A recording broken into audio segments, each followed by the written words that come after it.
Hello, Baseball Card Junkies TV subscribers. This is Titanic Taters. Tops 85. 401. I'm going to hit it the kid style here on this video. Nice. Nice. And today what we want to talk about is PSA set registries. We've had a lot of good questions about this, and some of the most common question I think is how do we think that those are affecting values of cards now, right?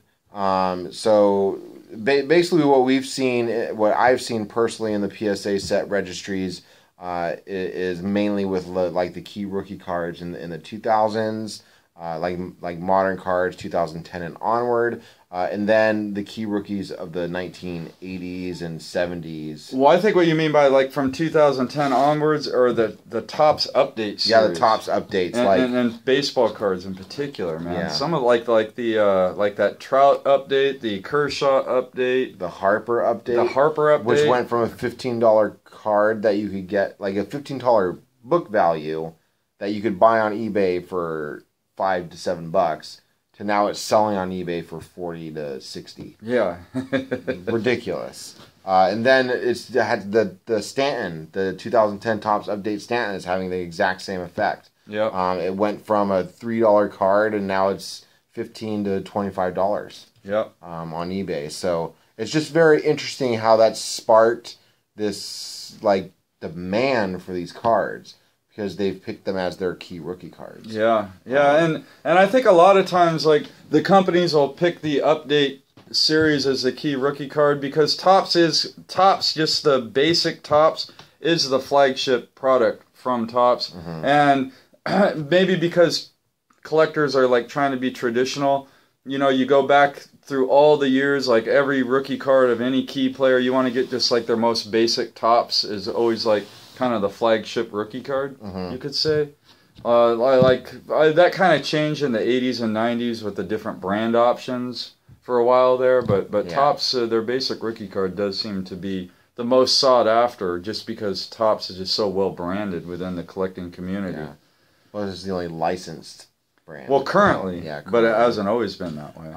Yeah, so I definitely think that it's sparked this interesting spike in, you know, rookie card values, like where these base cards, these paper cards, are beating out like Topps Finest and Topps Chrome and the refractors, and they're having higher values than a lot of those cards. Oh, well, all of them. Yeah, it's amazing. It's interesting. Yeah, and they're definitely not the most rare. I mean, they're cards you could pull out of a $2 retail pack. Exactly. And the odds of pulling them out of a $2 retail pack are the same as the odds of pulling them out of a hobby pack. Mm-hmm. Or a jumbo box or whatever. They're easily attainable cards, yeah. Basically.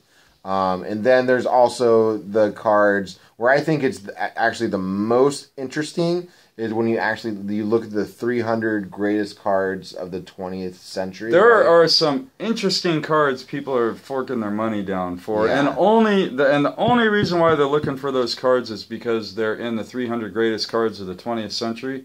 But the one card that has fascinated me, and I don't even know the name of the player on the card. It's the guy blowing the bubble gum. It's from like a 1977 Topps, I believe, 76 or 77 Topps. There's a baseball card of a guy blowing a bubble.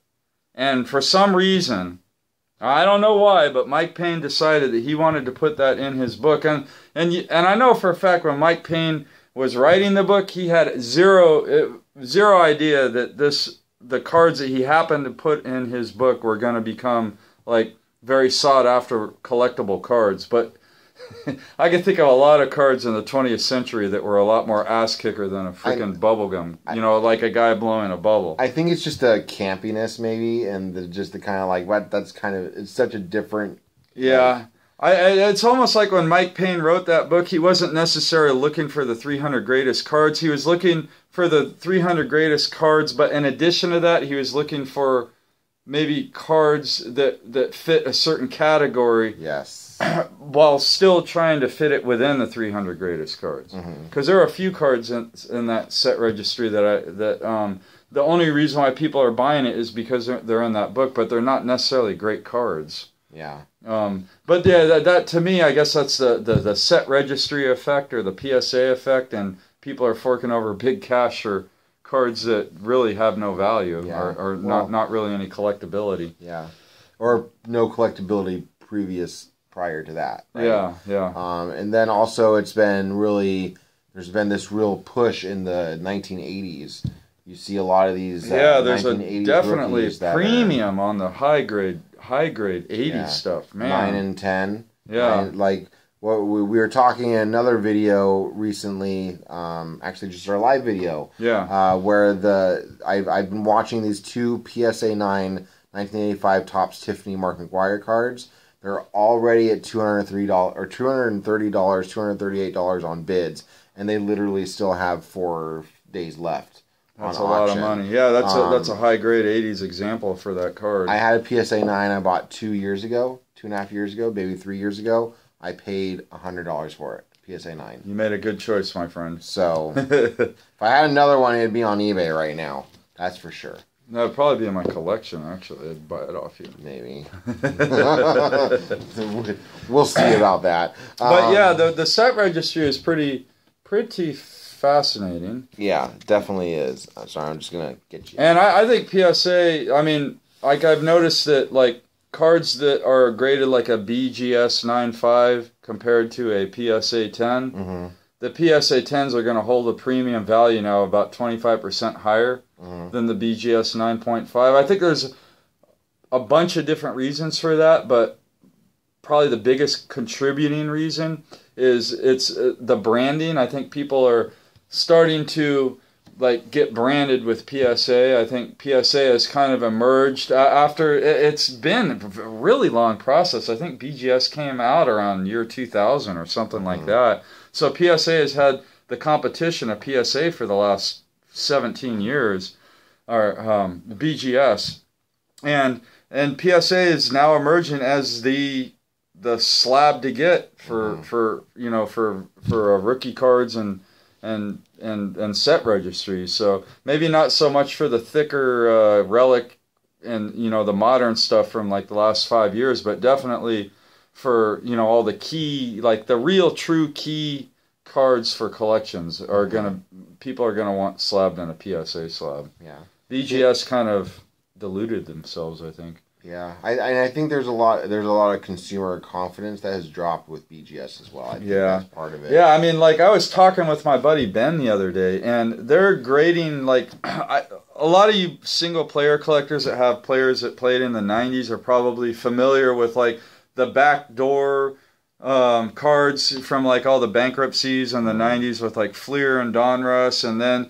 just like scrap cards that were like proof cards and stuff like that. Well, anyway, a lot of those cards are getting introduced into the secondary market now, and BGS is grading them. They're grading cards that are proofs, and they'll like there's a Barry Bonds on there. Yeah, there's a Barry Bonds card. It was from I can't remember. I think it might have been like 2000 Finest Gold Refractor or something like that. But basically, with the 2000 Finest Gold Refractor, there's a decal edge around the border, right?